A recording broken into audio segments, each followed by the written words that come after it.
Good afternoon guys, welcome back to my YouTube channel. Today is Saturday, September 30 at mag-unbox ako ng 3 parcels. Ito dumating na nung mga nakaraang araw. Tapos ito kahapon at ito naman dumating ngayon. Dapat sana darating itong isa na to kahapon pa. Kaya lang nanggaling pa sa pangalan ito sa Netherlands. So medyo natagalan. Kaya hinintay ko pa ito para may unbox ko yung 3 parcels. Actually, ito binigay sa akin ng asawa ko dahil nagkaroon siya. Tapos sabi ko sa kanya, gusto ko rin magkaroon ng ganyan. Kaya binilhan niya ako ng isa pa. Yung sa kanya, binigay ng company nung nagparty siya ng kanyang retirement. So, yun ang regalo sa kanya. Siguro alam nyo na kasi napanood nyo na siguro yung isang video ko. So, ito yung ibibigay niya sa akin. Binili niya sa Amazon. Medyo mura sa Amazon. Kaya binili niya ito. Nag-discount na siya sa Amazon. Pero yung sa kanya, binili niya ng company mismo sa tagagawa ng item na yun. Okay. Hindi na ako masyadong magdada kasi may party akong pupuntahan ngayon. So, inasikaso ko lang muna to para matatapos ko na siya dahil marami kaming gagawin dito sa bahay. Hindi na ako nakatulong sa asawa ko dahil sabi ko may party akong pupuntahan ngayon. Okay? Meron na akong scissors dito. Buksan ko na itong maliit. Alam nyo naman siguro to kung ano to. Basta binigyan ako ng asawa ko, sabi ko sa kanya, gusto ko rin magkaroon ng ganyan para pareho tayo, parang partner look ba? Kasi lahat ng gamit namin dalawa pareho. Kaya sabi ko, gusto ko rin pareho tayo para partner look. Yung maliit sana ipabili ko sa kanya, kaya lang yung kulay ng relo niya, ay nabanggit ko na. Wala ng suspense, wala ng surprise. Oo nga pala, relo, smartphone siya. Yung niregalo sa kanya ng company. Tapos nagpabili ako sa kanya. Gusto ko sana yung S lang siya.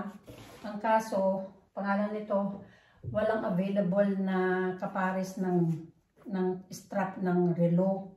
Yung Garmin, no? Ganyan din yung binigay ng company sa kanya. Pero binili mismo sa Garmin, Garmin company.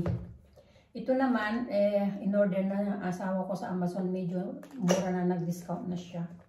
So, tingnan natin. Same lang sa asawa ko. Ayan siya. Ito yung sa kanya. Ito yung sa kanya. Same na kami. Tig-isa kami. Maganda to kasi smartphone siya. Minimeasure niya lahat ng kilos mo. Pag naglalakad ka, minimeasure niya kung ilang steps na yung hinakbang mo. Kaya sabi ko, gusto ko rin magkaroon ng ganyan para pag maglakad ako, alam ko kung ilang steps yung nilakad ko. Kasi minsan, pumupunta ako sa lake, dito sa malapit sa amin, naglalakad lang ako. Gusto ko sana magbisikleta, kaya lang ayaw niya akong bilhan ng bisikleta kasi yung bisikleta ko noon, tinapon na lang kasi wala nang gumamit dahil nagkaroon ako ng disgrasya, natakot na ako magbisikleta. So, ayaw na niya akong bilhan kasi baka mamaya itapon na naman daw, sayang daw yung pera. Ay, ba't ba ako nagsara? Okay. Ayaw na magsara. Ay, may papel kasi siya na nakahabang. Ayan. Sa bagay, pareho lang kami ng asawa ko, so hindi na ako masyadong magdada tungkol sa relo, sa smartphone. Smartphone daw sabi ng anak kong babae kasi nakita niya nung pumunta kami sa kanya, nung bumisita kami sa kanya. Tapos sabi niya, may bagong relo si Papa, sabi niya. Oh, meron. Smartphone yan, sabi niya gano'n sa akin. Oh, smartphone nga siguro. Ito namang itong isa na to, yung in-order ko last time na 5, defect yung isa. So, sinauli namin, tapos binigyan kami ulit ng bago. Ang tagal kasi hindi nila binasa yung email ng asawa ko sa kanila. So, natagalan ng 2 weeks. Nag-sorry yung babae na nakabasa dun sa email. Hindi siguro nila binibisita yung website nila kung sino yung mga nagreklamo. Sana nga hindi rin ito defect kasi di man lang nila nilagyan ng packaging material, gumagalaw sa loob ng karton. Pag inaano mo siya, gumagalaw. Ayan siya, oh. Ganyan. Mali. Ganyan daw ang pagbukas. Ayan siya. Yan yung Lindby solar lamp. Meron na kami sa garden. Yung isang nga, sabi ko, defect siya. Nung umpisa, umilaw siya. Tapos after few nights, hindi na siya umilaw. Sabi ng asawa ko, baka yung pag-ilaw niya dahil nilagyan nila ng battery. Tapos sa transport siguro, nasira.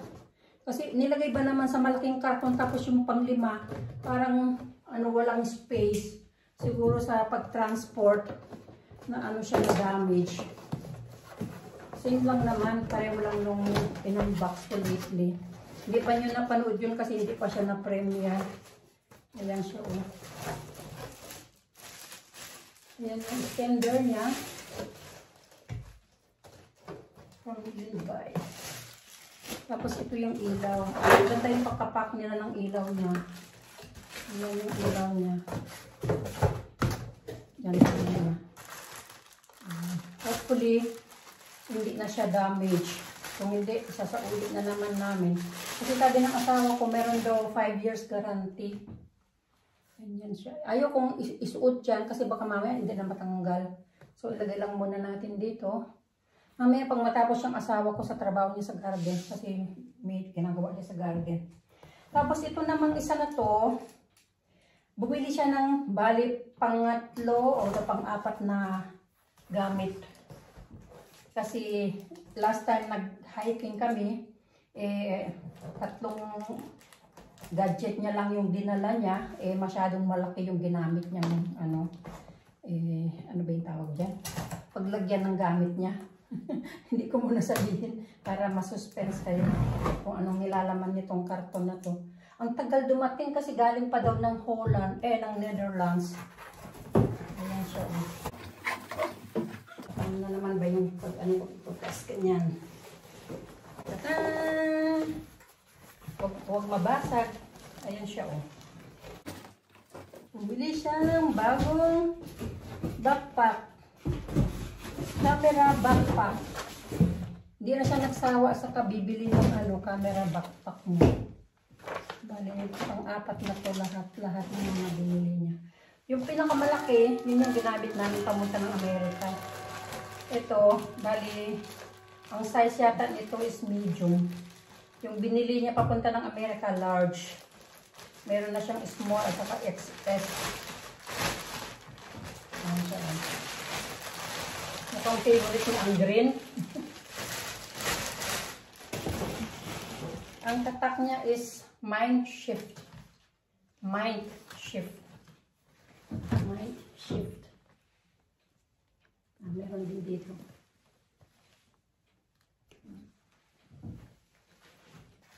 Maliit lang siya.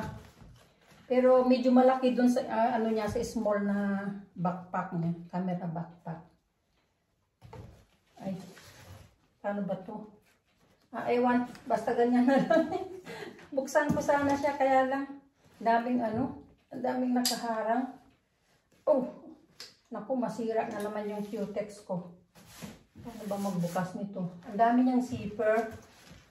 May zipper dito. Ayan, ayan ang zipper niya. Pero baka mamaya may maano ako dyan kasi may nakaharang. Magandang tingnan na.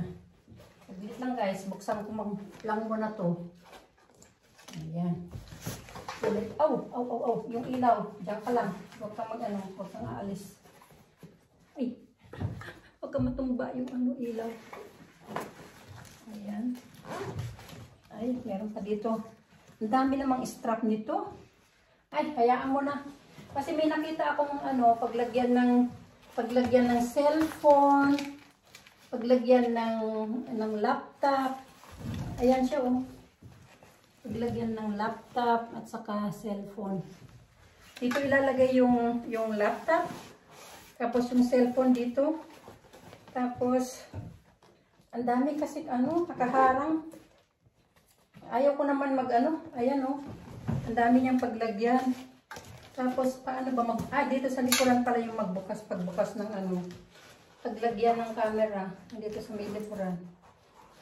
May strap na naman dito. Ayan. Bubuksan lang ganyan. Ang ganda ng niya, padding niya, Ganda ng padding niya. Ayan, naligan niya yung, parang picture ng, ng camera at saka mga lenses. Ganyan ilalagay yung mga gamit niya. So, tingnan natin nga. Ano lang yun. Wow, ang dami. Daming compartment. Daming compartment,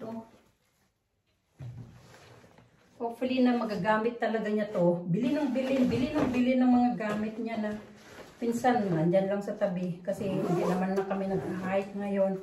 Kasi takot na siya sa takot siya sa tao dahil nga sa corona. Okay. Sanhan pala ko nito. Okay. Yun lang guys. Yun lang ang aking in-unbox na binili ng asawa ko ngayon. Isang relo, saka isang camera backpack, at saka ito yung pinalit nila sa sinauli naming solar lamps. I hope na gagana na to.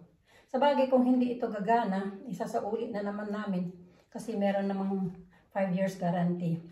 Okay, okay daw. Okay, ganun na lang guys. Maraming salamat sa panonood ng aking unboxing.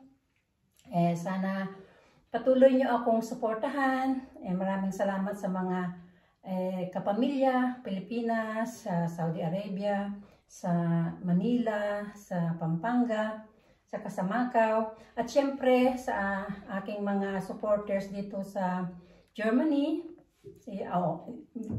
Sa mga viewers ko pala, hindi supporters. Sa mga viewers ko dito sa Germany, lalo na kay Chris. Chris, maraming salamat. Kay Miss Nika, at saka kay Shatsi. At kung sino man sa mga friends ko ang nanonood ng aking mga videos, maraming salamat sa inyo guys. And of course, sa aking mga teams, sa friendship, team friendships, team YouTuber Tambayan, and team Choconuts 5. Nakakalimutan ko.